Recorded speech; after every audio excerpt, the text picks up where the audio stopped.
పొగాకు చుట్టూ ఏపీలో పొలిటికల్ ఫైట్ నడుస్తోంది. వ్యాపారులు సిండికేట్లా మారిపోయారు. కనీస మద్దతు ధర లేక రైతులు అల్లాడిపోతున్నారు అంటూ అధికార కూటమిపై వైసీపీ కన్నెర చేస్తోంది. ఇటు ప్రభుత్వం మాత్రం వైసీపీ చెప్తున్నదంతా అబద్ధం అంటూ కొట్టిపారేస్తోంది. ఇలా పొగాకు చుట్టూ ఇరు వర్గాల మధ్య ఒక రేంజ్ లో రాజకీయ రచ్చ నడుస్తూ ఉండగా ఇవాళ మాజీ సీఎం జగన్ దేవరపల్లి వెళ్తూ ఉండడం ఇంకాస్త కాకరేపుతోంది.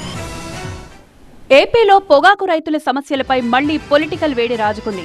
పశ్చిమ గోదావరి జిల్లా దేవరపల్లి కేంద్రంగా రాజకీయ రచ్చ నడుస్తోంది. ధరలు పడిపోయాయి, కొనుగోలు ప్రక్రియ కూడా సరిగా లేదంటూ వైసీపీ ఆందోళన చేస్తోంది. అధిక ఉత్పత్తి, తక్కువ డిమాండ్ కారణంగా రైతులు తీవ్రంగా నష్టపోతున్నా పట్టించుకోవట్లేదంటూ ప్రభుత్వంపై ఆగ్రహం వ్యక్తం చేస్తోంది. దీంతో రైతుల సమస్యలను నేరుగా తెలుసుకునేందుకు చలో దేవరపల్లికి శ్రీకారం చుట్టారు వైసీపీ అధినేత మాజీ సీఎం జగన్. జగన్ దేవరపల్లి పర్యటనపై డైలాగ్ వార్ నడుస్తోంది.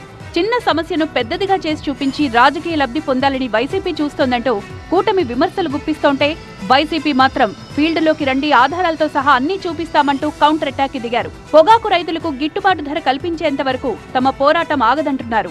పెట్టెల మీదో, సినిమా థియేటర్ల మీదో, లేకపోతే వాల్ పోస్టర్ల మీదో పొగాకు తాగడం హానికరం అని చెప్పి, అది మీ ప్రాణాలకే ముప్పు అని చెప్పి చూసేవాళ్ళం. పొగాకు పండించే రైతులు చనిపోతారు, ఆత్మహత్యలు చేసుకోవాలి అని నినాదంతో ఈ ప్రభుత్వం కనిపిస్తా ఉంది. పొగాకు రైతులంతా సంతోషంగా ఉన్నారని అన్నారు ఏలూరు ఎంపీ పుట్టా మహేష్. వైసీపీ కావాలనే రాజకీయం చేస్తోందన్నారు. మొన్న జగన్ కలిసిన వాళ్లలో ఒక్క పొగాకు రైతు కూడా లేడన్నారు మహేష్.